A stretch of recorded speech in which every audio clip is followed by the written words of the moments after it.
Hello दोस्तों, तो ये टेस्ट नंबर 6 का जो है, ये टेस्ट नंबर 6 का जो है पहला पार्ट है, जिसमें हम लोग पहला क्वेश्चन देखेंगे। भारतीय स्वतंत्रता संग्राम के संदर्भ में प्रभात फेरी और जादुई ललटेन और बानर सेना संबंधित थी। तो ये जो भारतीय स्वतंत्रता संग्राम के संदर्भ में प्रभात फेरी हुई थी, जादुई लालटेन और बानर सेना संबंधित थी, उस सविनय अवज्ञा आंदोलन से संबंधित थी। सविनय अवज्ञा आंदोलन से जो है ये संबंधित थी। और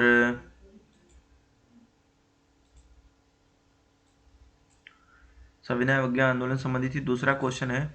अच्छा, इसका थोड़ा सा एक्सप्लेनेशन देख लेते हैं। इसमें एक्सप्लेनेशन जो अगर इसका दिया होगा तो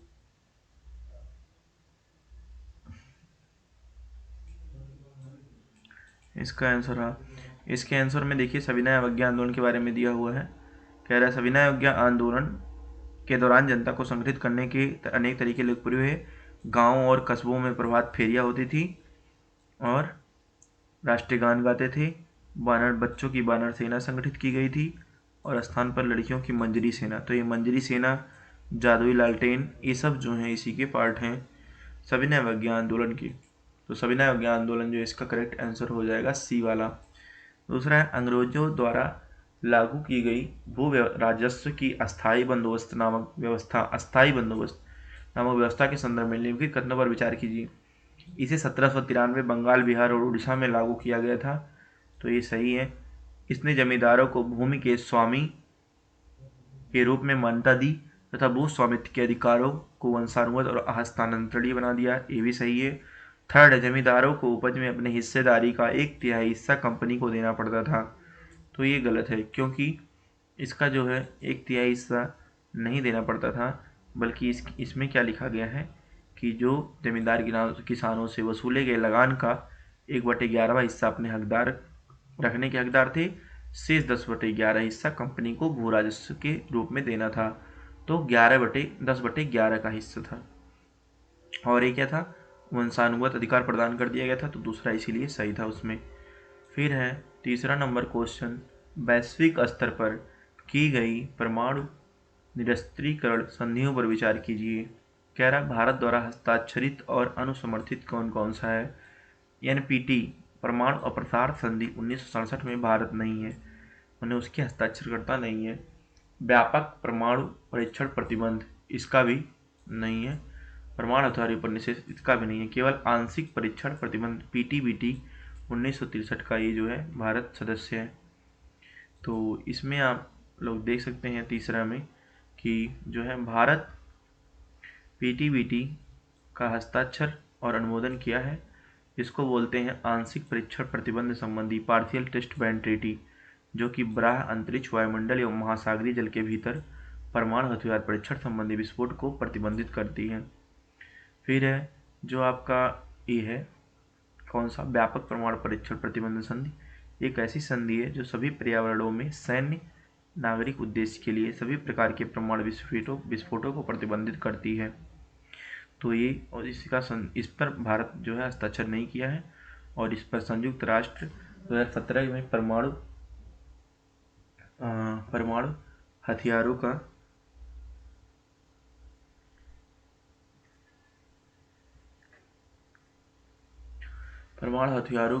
पर एक सेकंड रुक जाना, थोड़ा लाइट अंधेरा है तो इसकी वजह से मेरे आंखों पे ज़्यादा रोशनी पड़ी, तो मैं टार्च जला रहा था मोबाइल का, जिससे थोड़ा सही से आँख पे ज़्यादा जोर ना पड़े। तो अभी तीसरा, हाँ ये पढ़ रहे थे, संयुक्त राष्ट्र 2017 में परमाणु हथियारों के निषेध पर संधि, इसका भी भारत संधि हस्ताक्षर नहीं किया। और एनपीआर कहाँ है, एनपीआर हाँ राष्ट्रीय परमाणु अप्रसार संधि, non proliferation of nuclear weapon, NPT, एक अंतर्राष्ट्रीय संधि है। इस संधि का क्या उद्देश्य है, हथियारों और परमाणु प्रौद्योगिकी के प्रसार को प्रतिबंधित करना। तो इसका भी जो है भारत, इजराइल और उत्तर कोरिया जैसे कुछ देशों को छोड़कर इसमें 190 देश हैं, लेकिन भारत नहीं है। तो इसका ऑप्शन हो जाएगा एक, केवल एक सही है, पहला वाला।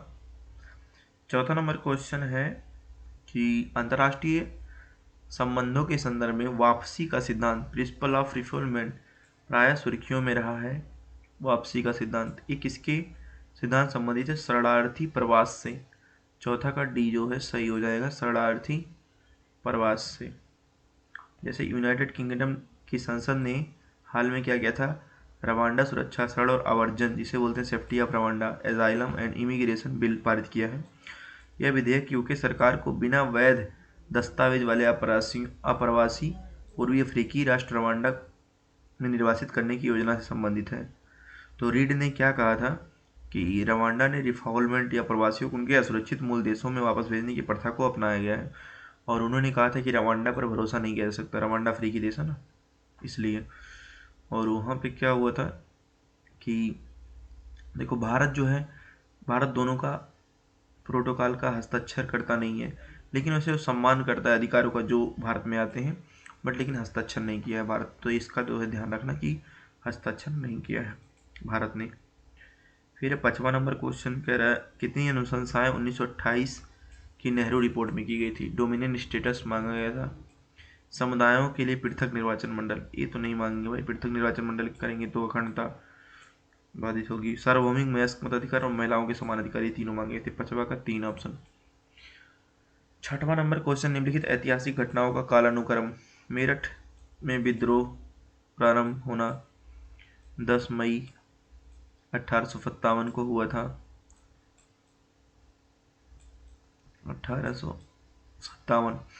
मंगल पांडे द्वारा ह्यूसन और बाग की हत्या, ये तो इससे पहले हो गई थी, तो इससे पहले हो गई थी ये वाली, इसके बाद ही हुई थी। बहादुर शाह जफर को शहंशाह, तब जब ये दिल्ली गए थे तब हुई थी, तो ये सबसे थर्ड में हुई थी। इसका सन तो मुझे याद नहीं, लेकिन कहानी थोड़ा याद है कि मंगल पांडे और ह्यूसन और बाग की हत्या की थी। दो, तो दो कहाँ पहले है? दो इसमें पहले है, दो इसमें पहले है, तो इसका गलत हो जाएगा। फिर दो के बाद एक, एक आएगा, तो ये वाला ऑप्शन, बी वाला ऑप्शन सही हो जाएगा। एक बार 6वां का आंसर देख लेते हैं, बी।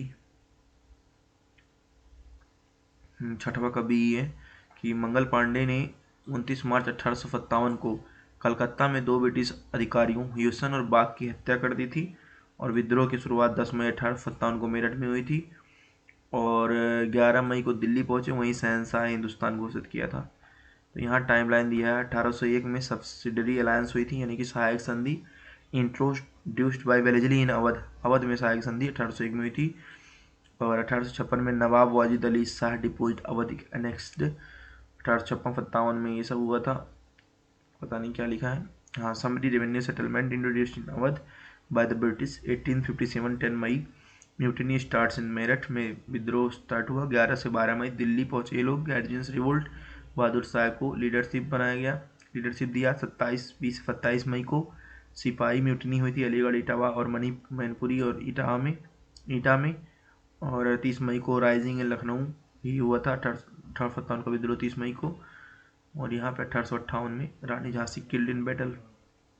और यहाँ पे देखो मार्च 1929 यहाँ पे मारे गए थे बाग और ह्यूसन। फिर 10 मई को म्यूटिनी स्टार्ट हुई थी। 23 अप्रैल 1857 को क्या हुआ था?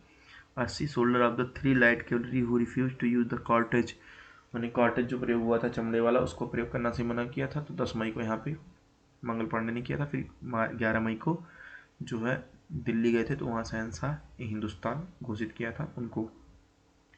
तो ये हो गया 6वां क्वेश्चन। 7वां क्वेश्चन देखिए, 7वां क्वेश्चन 7वां क्वेश्चन क्या है?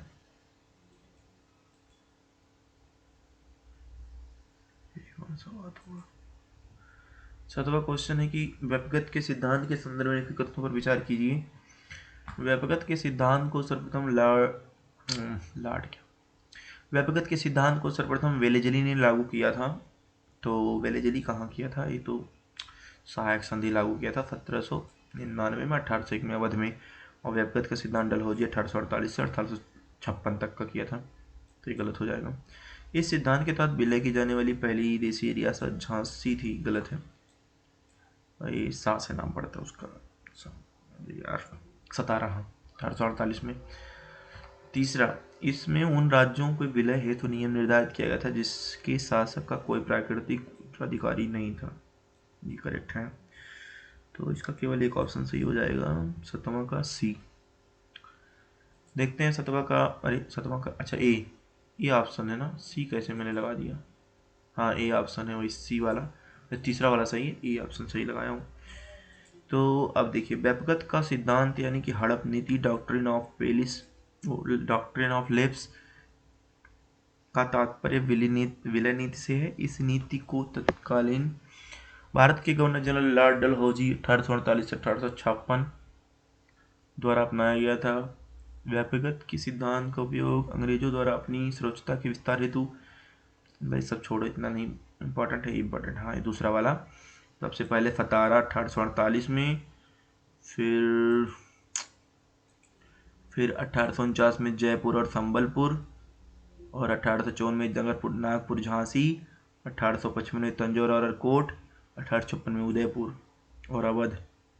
ये सब जो हैं, देखो अवध को, अगर अवध का पूछे कि विलय नीति कब हुआ था, कब, 1856 में, लेकिन वही पूछे सहायक संधि से कब हुआ था, 1801 में।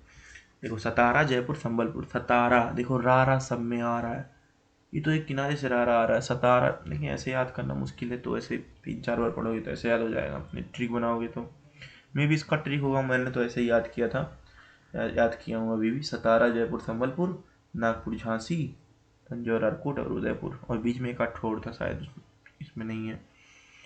चलो इसके बाद 8वां नंबर क्वेश्चन देखते हैं। 8वां नंबर क्वेश्चन कहाँ है 8वां, मंजेरी सम्मेलन। ये क्या है मंजेरी सम्मेलन, निम्नलिखित में से? तो मालाबार में किसान आंदोलन से संबंधित है मंजेरी सम्मेलन। मालाबार जो तट है, ये हिमालय, अरे कहाँ गया, हिमालय पेन है, तो इस पेन में ऐसे है, तो इधर का तट मालाबार तट है, इधर का तट कासिन तट पड़ता है। कौन सा तट? कोरोमंडल तट है इधर। तो मालाबार तट में, इस वाले तट में जो है यहाँ पे केरल वाले तट के पास, केरल के मालाबार जिले में किसान असंतोष 1921 में हुआ था। अच्छा 1921 में मोपला विद्रोह भी हुआ था कि 1821 में हुआ था, कमेंट करके बताइएगा। तो बाकी 9वां का क्वेश्चन देख लेते हैं क्या है। तो ये मंजेरी सम्मेलन हो गया मालाबार तट में, माँ से मंजेरी, माँ से मालाबार तट। अब देखो 8वां के बाद 9वां क्वेश्चन भी लगता है इसी के नीचे है। वे दादा भाई नौरोजी से मिली और उनके आदर्शों से प्रेरित होकर स्वतंत्रता आंदोलन में शामिल हो गई। स्टटगार्ट में आयोजित इंटरनेशनल सोशलिस्ट कॉन्फ्रेंस में उन्होंने सर्वप्रथम भारत का झंडा फहराया, जिसके माध्यम से वंदे मातरम। ये भीका जी कामा के बारे में लिखा गया है। तो मैडम भीका जी कामा का जन्म एक अत्यंत समृद्धशाली पारसी व्यवसायी परिवार में हुआ था। इनकी प्रारंभिक शिक्षा बॉम्बे यानी कि वर्तमान में मुंबई में हुई थी, ठीक है। 1885 में इनका विवाह हो गया था अंग्रेजों के प्रसिद्ध समर्थक वकील रुस्तम जी कामा, समर्थक थे अंग्रेजों के। लेकिन इनको बीच दाम्पत्य, शादी करना तो शुरू शुरू में हो जाता है, लेकिन दाम्पत्य जीवन अच्छे से नहीं चल पाता है। तो इनके भी दाम्पत्य जीवन में, दाम्पत्य माने पति पत्नी के जीवन में दोनों विवाद हुआ, तो छोड़ के चली गई लंदन। ही भाई पढ़ी लिखी औरत थी तो भाग जाएंगी, लंदन चली गई थी।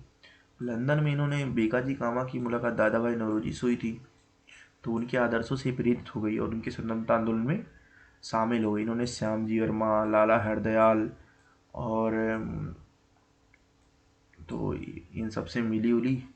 1905 में इन्होंने एस.आर. राणा और एम.बी. गोदरेज की सहायता से पेरिस इंडियन सोसाइटी की स्थापना की थी। तो अब देखो ये इंपॉर्टेंट होता है, अगर कहीं आ गया पेरिस इंडियन सोसाइटी की स्थापना किसने की थी, तो भीमा जी कामा नहीं, भीका जी कामा ने की थी। इन्होंने सर्वप्रथम भारत की स्वतंत्रता का झंडा स्टटगार्ड में आयोजित इंटरनेशनल सोशलिस्ट कॉन्फ्रेंस में लहराया था। उस पर वंदे मातरम। अच्छा स्टटगार्ड कहाँ है, तो ये जर्मनी के स्टटगार्ड में है। स्टटगार्ड कहाँ है, जर्मनी में।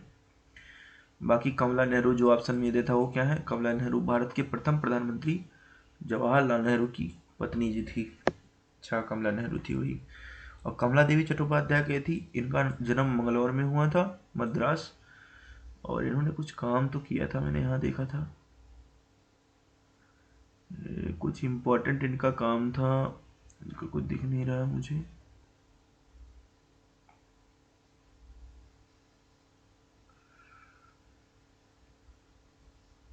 उन्नीस सौ 27 में भारतीय राष्ट्रीय कांग्रेस में शामिल हुई। हाँ दांडी यात्रा या नमक सत्याग्रह के दौरान उन्होंने महिलाओं को इस यात्रा में अग्रणी भूमिका असद गांधी जी को सहमत दिया। बाद में सेवा दल शामिल हो गई। मतलब सविनय अवज्ञा आंदोलन में काम की थी कमला देवी। चलो हटाओ इनको। अब 10वां नंबर, ये तो 10वां नंबर क्वेश्चन देखते हैं। यहाँ तक हमने कर लिया था, लेकिन टेक्निकल इशू, शायद टेक्निकल इशू की वजह से तो फिर से मुझे रिकॉर्ड करना पड़ रहा है इसका। चलो कोई बात नहीं, डबल मेहनत हो जाएगा तो याद ही रहेगा लंबे समय तक। Communist party of India CPI के संदर्भ में पहला 1925 में कानपुर में कई वामपंथी संगठनों और समूहों ने मिलकर कम्युनिस्ट पार्टी ऑफ इंडिया का गठन किया। एम.एन. राय कानपुर सीपीआई के महासचिव थे। ये तो गलत है, एम.एन. राय नहीं थे बल्कि सच्चिदानंद थे। सच्चिदानंद विष्णु घाटा नाम था इनका, घाटे, ये पार्टी के महासचिव थे सीपीआई के। और देखो सीपीआई का अस्तित्व कब आया? पहला सही था 1925 में ही कानपुर में एक साथ मिलकर कम्युनिस्ट पार्टी का गठन किया। कौन कौन?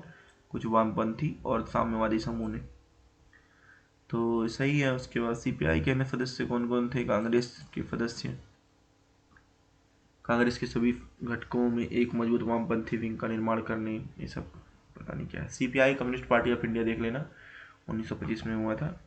वो सच्चिदानंद विष्णु घाटे थे इनके। और एम.एन. राय कौन थे? इन्होंने सर्वाधिक ख्याति प्राप्त की थी, एम.एन. राय। चलो इसको हटाओ। 11 नंबर क्वेश्चन देखते हैं। 11 तक किया था क्या? रहनुमाई मजदायसन सभा, रहनुमाई मजदायसन सभा के मतलब कौन कौन सम्मिलित थे? नौरोजी फरदुनोजी, दादा भाई नौरोजी, एस बंगाली थे क्या? एस बंगाली का थोड़ा कन्फ्यूजन लग रहा कि यार कामा।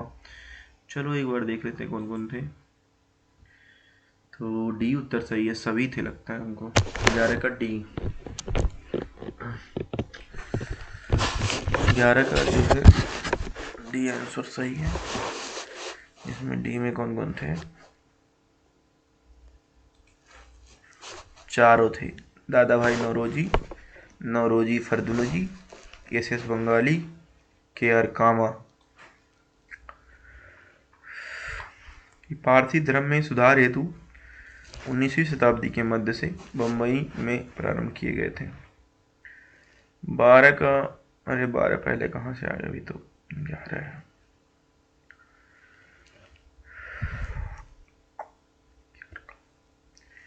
बारह का करते हैं, 12 का डी आंसर पहले ही देख जाता है आंसर यार, कोई बात नहीं। 12 का डी चारों सही है। कह रहा है भारत में ब्रिटिश शासनकाल के दौरान जनजातीय आंदोलन को बढ़ाने के लिए, अच्छा जनजातीय आंदोलन, अगर हम नई भू राजस्व व्यवस्था प्रारंभ कर देंगे, जनजातीय आंदोलन सही। जनजातीय क्षेत्रों में ईसाई मिशनरियों का आगमन, बिचौलियों का उदय, जनजातीय वन संबंध में परिवर्तन, ये सब भी जनजातियों का अच्छा ही करेंगे। तो 12 का तो सही हो जाएगा, इसमें कोई दिक्कत नहीं है। बाकी 13 नंबर क्वेश्चन का देखते हैं क्या है। कच्चा, ये तो सबसे आसान, कच्चा द्यूत, ये श्रीलंका में है। 14 नंबर क्वेश्चन है कि प्रफुल्ल चाकी और खुदीराम बोस द्वारा जज किंग्सफोर्ड की हत्या का प्रयास चापेकर बंधुओं द्वारा पूना के प्लेग 1897 में, तो पूना का प्लेग आया था शायद। अनंत लक्ष्मण कनेरे द्वारा नासिक के कलेक्टर एम.टी. जैक्सन की हत्या। रास बिहारी बोस और सचिन सान्याल द्वारा वायसराय पर बम फेंकना। प्रफुल्ल चाकी और खुदीराम बोस द्वारा जज किंग्सफोर्ड की हत्या। तो क्या होगा पहले आंसर? इसमें 3 से शुरू हो रहा है, इसमें 1 से शुरू होता है, ये तो गलत हो। इसमें 4 से शुरू हो रहा है, इसमें 4 से, लेकिन यहाँ एक एक डबल पे है, तो इसका एक हमको पहला वाला लग रहा है। 14 का कौन सा सही होगा? 14 का बी आंसर सही है। देखो 1897 में चाकर बंधु दामोदर कृष्ण तिलक से 1897 में पूना की फिलिप कमिश्नर रेंडे और लेफ्टिनेंट आयर्स की हत्या की थी। 1908 में खुदीराम बोस और प्रफुल्ल चाकी ने 1908 में मुजफ्फरनगर में किंग्सफोर्ड की हत्या की थी। 1904 में डी सावरकर ने अभिनव भारत सोसाइटी की स्थापना की और 21 दिसंबर 1909 को नासिक में मजिस्ट्रेट एम.टी. जैक्सन 09 जैक्सन 9 हत्या की थी 1912 में दिल्ली लाहौर षड्यंत्र केस में हार्डिंग बम केस के नाम से जाना जाता है, जिसमें रास बिहारी बोस सचिन सेना ने लॉर्ड हार्डिंग की हत्या की, चांदनी चौक में फेंके थे बम। तो अब देखो, अब यहाँ से क्या करते हैं, किंग्स फोर्ट, लॉर्ड हार्डिंग कहाँ है जी, हाँ, रास बिहारी बोस और सचिन सेना ने वायसरा पर बम फेंका था 1912 में। और तीसरा नंबर पहले आ जाएगा, और प्रफुल्ल चाकी खुदीराम बोदौलत जो किंग्सफोर्ड की हत्या कब कही गई थी 1908 में। और जैक्सन की हत्या कब की गई थी लक्ष्मण कन्हेरे द्वारा 1909 में। तो सबसे पहले ये आएंगे पहले नंबर पे फर्स्ट, तीसरा, तो तीसरा 1 4 2। अब हम तो ट्रिक से लगाए थे भाई कि मान लिया, देखो अब इसमें ट्रिक क्या हम लगाए थे कि पहला ऑप्शन देखो 4 3 1 4, तो ये दोनों एलिमिनेट कर दिया हमने, तुक्का लगाने वाला सिस्टम बता रहा था। तो यहाँ भी 4 है, यहाँ भी 4 है, बाकी दूसरे वाले ऑप्शन के देखो 1 1 यहाँ 2 है और यहाँ 4 3 है, तो 1 1 दोनों में सही होगा, लेकिन हमने 4 पहले सही कर लिया तो ये वाला सही लगा दिया, तो इसमें गलत हो गया तुक्का हमारा।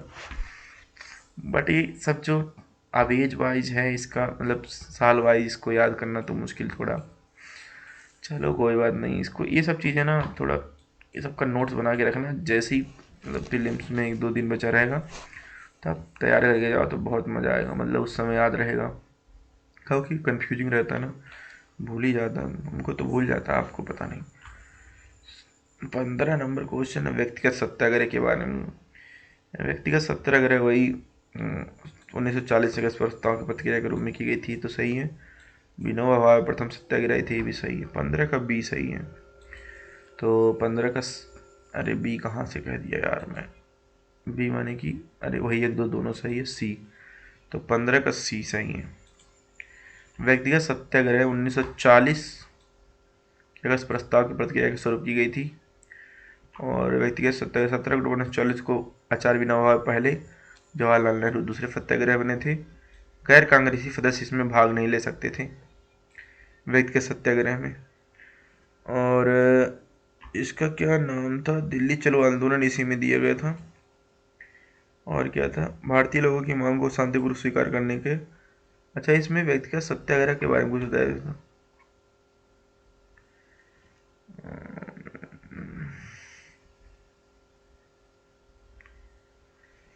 गांधी जी ने सोच समझकर प्रत्येक सत्याग्रहियों का चयन किया था। चयन किसने किया था, गांधी जी ने चयन किया था। तो ये चीजें हो गई। यह एक नियंत्रित व्यक्तिगत सत्याग्रह होना था, क्योंकि इसमें गैर कांग्रेसी सदस्य भाग नहीं लेते थे, और गांधी जी को सत्याग्रह को चुनने का अधिकार किसको, महात्मा गांधी को छोड़ दिया था। तो देखो व्यक्तिगत सत्याग्रह के बारे में कितने चीज बन गए। पहला तो ये कि गांधी जी ने चुना था, पहले विनोबा भावे, दूसरे जवाहरलाल नेहरू, तीसरा 1940 के अगस्त प्रस्ताव। तो ये 3 4 चीज इन्फॉर्मेशन व्यक्तिगत सत्याग्रह पूछता है ना। बाकी तो अब देखते हैं 15 के बाद 16 नंबर क्वेश्चन। ब्रिटिश भारतीय काल के दौरान किस अधिनियम ने शिक्षा पर, ये शिक्षा वाला तो 1813 ही होगा सबसे आसान। क्या 1813 का और कोई प्रावधान इसमें दिया है क्या, देखते हैं थोड़ा सा। 20 वर्षों तक कर दिया। एकाधिकार समाप्त चीन और चीन, ये तो सबसे आसान है। ब्रिटिश क्राउन प्रदर्शन सरकारी संप्रभुता तो आसान है। प्रचार प्रसार की 1 लाख, ये आसान है। ईसाई मिशनरियों को ब्रिटिश भारत में आने और धर्म प्रचार की अनुमति दी गई, ये ठूक याद कर लेना। यूरोपीय ब्रिटिश भारत में प्रांतीय सरकारों और न्यायालयों के अधिकार को सुरक्षित किया गया। भारतीय साहित्य के पुनरुत्थान को प्रोत्साहित करने के, विज्ञान को बढ़ावा देने में शिक्षा वाला बात किया गया। 17 का बी आंसर पढ़ ले हम। 17 का बी माने 2। स्वदेशी आंदोलन के बारे में पूछ रहा है। इस आंदोलन के दौरान बंकिम चंद्र चटर्जी ने कहा था, अमरनाथ और बांग्ला जी, रविन्द्रनाथ टैगोर ने कहा था। पहला गलत। अविंद्रनाथ टैगोर ने भारत माता की पेंटिंग बनाई, करेक्ट। मद्रास केस प्रसाद चिदम्बरम पिल्लई के नेतृत्व में, करेक्ट। चलो स्वदेशी आंदोलन के बारे में पढ़ लेते हैं। 1905 7 अगस्त 1905 को कलकत्ता के टाउन हॉल में इस बैठक में बहिष्कार प्रस्ताव ये सब किया गया। रविन्द्रनाथ टैगोर ने अमरनाथ और बांग्ला गाया, भारत माता का चित्र बनाया अविंद्रनाथ टैगोर, इसे राष्ट्रवादी प्रतीक की देवी माना जाता है। हिंदू देवी को किसी भी देवी ज्ञात देवी से भिन्न थी। सैयद हैदर रजा का नेतृत्व दिल्ली में हुआ था। मद्रास में इसका प्रसार चिदम्बरम पिल्लई। देखो मद्रास में किया था चिदम्बरम पिल्लई ने, तभी तो चिदम्बरम पिल्लई डाल दिया है भाई संविधान ज्ञा का। लेकिन अगर कहीं मार मार दिया दिल्ली में कौन किया था, तो सैयद रजा। अजीत सिंह ने पंजाब में किया था स्वदेशी आंदोलन का नेतृत्व। पूना में तिलक ने किया था। मुंबई में लाला लाजपत राय ने, लाला लाजपत राय और अजीत सिंह ने पंजाब में, बाकी पूना और मुंबई में तिलक ने। तो ये सारी चीज़ें जो थी 1905 में हुई थी आंदोलन में। फिर उसके बाद 18 नंबर क्वेश्चन देखते हैं। कह रहा है स्टेच्यू ऑफ इक्वेलिटी, इक्वेलिटी कौन है, रामानुजाचार्य का मूर्ति है, जो कि विशिष्टाद्वैतवाद के दर्शन के प्रतिपादक हैं। फिर है स्टेचू ऑफ प्रॉस्पेरिटी, जो कि नाथ प्रभु कैंपेगौड़ा का है। प्रॉस्पेरिटी टा और डा टडा विजयनगर साम्राज्य के गवर्नर थे 16वीं शताब्दी में, कैंपेगौड़ा। फिर है स्टैचू ऑफ वननेस, वननेस किसका है, शंकराचार्य का है। 108 फुट की ऊंची प्रतिमा मध्य प्रदेश में बनाई जा रही है। फिर प्रधानमंत्री ने असम के जोरहाट में वेल्लर, जो असम फारूक, इनका लचित बोड़फुकन का है, सरायघाट के युद्ध में भूमिका निभाई थी इन्होंने। और statue of peace Shri Vijay Vallabh सुरीसर महाराज जी के समर्पित है, राजस्थान के पाली जिले में है, पाली जिले में। तो इसका हम ट्रिक लगाते हैं कैसे कैसे। स्टैचू ऑफ इक्वेलिटी, इक्वेलिटी किसका है, आदि शंकराचार्य का है।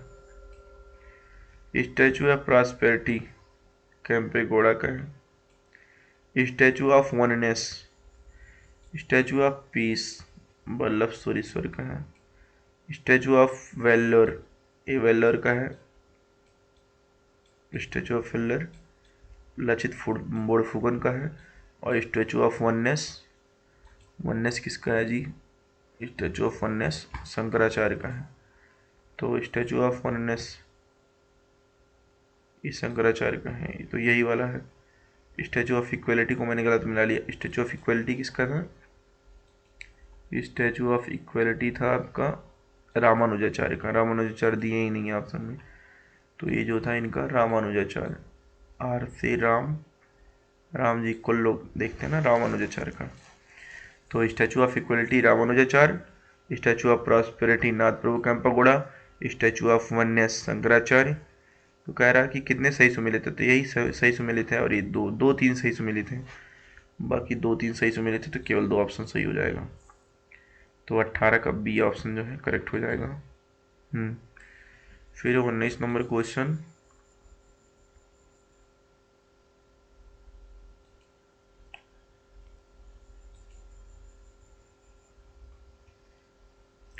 नंबर क्वेश्चन है कि निम्नलिखित में से कौन 1929 में आयोजित कांग्रेस के लाहौर अधिवेशन के अध्यक्ष थे। लाहौर अधिवेशन के अध्यक्ष कौन थे 1929 में, जवाहरलाल नेहरू। 19 का ए होना चाहिए, सही है 19 का ए जवाहरलाल नेहरू, जिन्होंने पूर्ण स्वराज को अपना उद्देश्य घोषित किया था। और 26 जनवरी 1930 को प्रथम स्वतंत्रता संग्राम घोषित किया गया, इसलिए 26 जनवरी को संविधान दिवस मनाया जाता है अभी। फिर है 20 का, भारतीय जिम्मरमैन योजना, ब्रिटिश सरकार के विरुद्ध विद्रोह को बढ़ावा देने वाले तो प्रवासी भारतीयों को समर्थन प्राप्त करने के लिए जिम्मरमैन जर्मनी में। तो सही है। 21 नंबर क्वेश्चन देखते हैं। हाल ही में सुर्खियों में रहा क्रिस्टल मैच 2 संबंधित है, तो ये मध्यम दूरी का बैलिस्टिक मिसाइल एक है, सी हो जाएगा इसका आंसर। 22 नंबर क्वेश्चन है, कह रहा है कि साइमन कमीशन के बारे में। कह रहा है इस आयोग ने साथ प्राथमिक मुद्दा यह था कि इसके सदस्यों में कोई भी भारतीय शामिल नहीं था, करेक्ट है। तेज बहादुर सप्रू के नेतृत्व में लिबरल फेडरेशन ने इस आयोग की नियुक्ति का स्वागत किया और बाद में संगठन में शामिल हो गए, ये गलत है, किसी ने स्वागत नहीं किया था, तो एक सही हो गया। 23 नंबर, 1946 की अंतरिम सरकार के संदर्भ में लिखित पर विचार कीजिए। प्रारंभ में इसका गठन अकेले कांग्रेस सदस्यों द्वारा किया गया था। अंतरिम सरकार वायसराय और लंदन की ब्रिटिश सरकार के निर्देशों के तहत कार्य कर सकती थी। 23 का आंसर देखते हैं। 23 का सी है कि 2 सितंबर 1946 को अकेले कांग्रेस सदस्यों के अंतिम सरकार गठन किया, जिसके वास्तविक प्रमुख नेहरू थे, और वेवेल ने प्रयास से 26 अक्टूबर 1946 को अंतरिम सरकार में शामिल किया गया। हालांकि इसने कैबिनेट मिशन योजना के अल्पकालिक या दीर्घकालिक प्रावधानों को स्वीकार नहीं किया था और सीधी कार्रवाई अपनी नीति नहीं छोड़ी थी। अंतरिम सरकार को दी गई स्वतंत्रता के बावजूद यह केवल वायसराय और लंदन की ब्रिटिश सरकार के निर्देशों के तहत ही कार्य कर सकती थी। तो दोनों सही हैं, केवल सरकार के निर्देशों के तहत कार्य कर सकती थी। 23 का सी ऑप्शन सही हो जाएगा। 24 का है कि भारतीय परिषद अधिनियम 1892 के बारे में एक महत्वपूर्ण विशेषता कौन सी है? इसने भारत में प्रत्यक्ष चुनाव का सिद्धांत स्थापित किया, पहला। दूसरा, इसने भारतीय सदस्यों को वित्तीय मामलों पर मत देने का अधिकार प्रदान किया। इसने भारतीय सदस्य के सदस्यों को बजट, हमको बजट वाला सही लग रहा है, 24 का सी, एक बार 24 का सी ये बजट वाला, क्योंकि मैंने पढ़ा था 1892 का अधिनियम, तो ये सही नहीं है। क्यों? इस अधिनियम ने केंद्रीय इंपीरियल लेजिस्लेटिव काउंसिल और प्रांतीय दोनों स्तरों पर विधान परिषदों का विस्तार किया। इस विस्तार में अधिक संख्या में भारतीय प्रतिनिधियों को विधायी प्रक्रिया में भाग लेने का अवसर मिला। इनमें से कुछ सदस्यों को प्रत्यक्ष रूप से भारतीय चुना जा सकता था, लेकिन अधिकारियों का बहुमत बना रहा। और यहाँ क्या लिखा है? इसमें भारत में प्रत्यक्ष चुनाव का सिद्धांत प्रत्यक्ष नहीं जबकि अप्रत्यक्ष होगा। इसने भारतीय सदस्यों को वित्तीय मामलों पर मत देने का अधिकार प्रदान किया। तो दूसरा क्यों नहीं गलत है? अधिनियम के प्रमुख विशेषताओं में एक विधान परिषदों और गैर आधिकारिक सदस्यों को शामिल करना था। गैर आधिकारिक सदस्य वे व्यक्ति थे जो सरकारी नौकरशाही का हिस्सा नहीं थे। उन्हें स्थानीय निकायों जैसे नगर पालिका, विद्यालयों, वाणिज्य मंडलों और अन्य संगठनों द्वारा नामांकित किया जाना था। इस अधिनियम ने विधान परिषदों में बजट, वित्तीय मामलों पर चर्चा करने की शक्तियाँ प्रदान की, हालांकि इसने मत देने की शक्ति नहीं दी। और इसमें क्या लिखा है? मत देने का अधिकार प्रदान किया, तो ये मत देने की शक्ति नहीं दी थी, तो ये भी गलत हो जाएगा। चौथा, इसने वायसराय को विधायी निर्णयों पर वीटो करने की शक्ति दी, तो वायसराय को नहीं दी थी इसने वीटो की शक्ति। इसने किसको दी थी वीटो की शक्ति? कंपनी के गवर्नर जनरल की काउंसिल में सदस्यों की संख्या 4 से घटाकर 3 कर दी गई थी। ये हुआ था 1784 में, और उसे बहुमत के निर्णयों को वीटो की शक्ति दी गई थी 1784 एक्ट से। तो ये 1784 एक्ट के लिए है, तो ये भी गलत हो जाएगा, इसलिए सी ऑप्शन केवल करेक्ट हो जाएगा। 25 नंबर क्वेश्चन है हैदर अली के संदर्भ में। उसने नंदराज को सत्याच्युत कर दिया, सत्ताच्युत कर दिया, च्युत कर दिया और मैसूर राज्य पर अधिकार कर लिया, तो ये सही है। उसने एक नया कैलेंडर और एक नई सिक्का ढलाई पर डाली, और मैंने किया एक गलत है, इन्होंने नहीं किया था। उसने डिंडीकुल में एक आधुनिक शस्त्रागार डाली, तो सही है 25 का। तो 1761 में हैदर अली ने नंदराज को सत्याच्युत कर दिया और मैसूर पर अपना अधिकार प्राप्त कर लिया। 1755 में डिंडीगुल में एक आधुनिक शस्त्रागार स्थापित किया फ्रांसीसी की मदद से, और 1769 में उसने ब्रिटिश को बार बार पराजित किया और मद्रास की सीमा तक पहुंचा। 1782 में दूसरे अंग्ल मैसूर के दौरान उनकी मृत्यु हो गई और उनके पुत्र टीपू सुल्तान उत्तराधिकारी बने। 1799 में अंग्रेजों के हाथों मारे जाने पर टीपू सुल्तान मैसूर पर शासन किया। जटिल चरित्र वाला विचारों लोग खोज निकालने वाले थे। एक नए कैलेंडर को लागू करना, सिक्का ढलाई की नई प्रणाली काम में लाना, माप तौल के पैमाने को अपनाना, ये सब काम किया था यही टीपू ने। और जैकोबिन क्लब यानी कि स्वतंत्रता का बिल चलाया और जैकोबिन क्लब का सदस्य बना था टीपू ने। तो ये सब टीपू के बारे में दूसरा वाला ऑप्शन दिया था। तो ये 25 क्वेश्चन हो गए, मतलब आज थोड़ा स्लो किया हूँ, और ये रात का टाइम है ना थोड़ा, इसीलिए जब तो रात हो जाती है। बाकी 25 क्वेश्चन की बात करेंगे यार। आज मैं थोड़ा बिजी था इसलिए रिकॉर्ड नहीं कर पाया था, तो दिन में इस टाइम थोड़ा करना पड़ा। और एक बार रिकॉर्ड करने के बाद जैसे 12 क्वेश्चन हो जाता है तो इसमें पॉज करने वाला सिस्टम है, लेकिन उतना तेज़ नहीं हो पाता, वीडियो ख़राब हो जाता है तो फिर से कट करना पड़ता है, तो फिर से रिकॉर्ड करना पड़ता है। लेकिन मुझे तो अच्छा लगता है क्योंकि फिर से मेरा रिवाइज हो जाता है ना, और मैं ये रिवाइज करने के लिए बना रहा हूँ। तो अगर आपको अच्छा नहीं लगेगा तो भी कोई बात नहीं, अच्छा लगेगा तो देख ही रहे हैं अभी, हमको लगता है तभी सुन पा रहे हैं मुझे। तो धन्यवाद।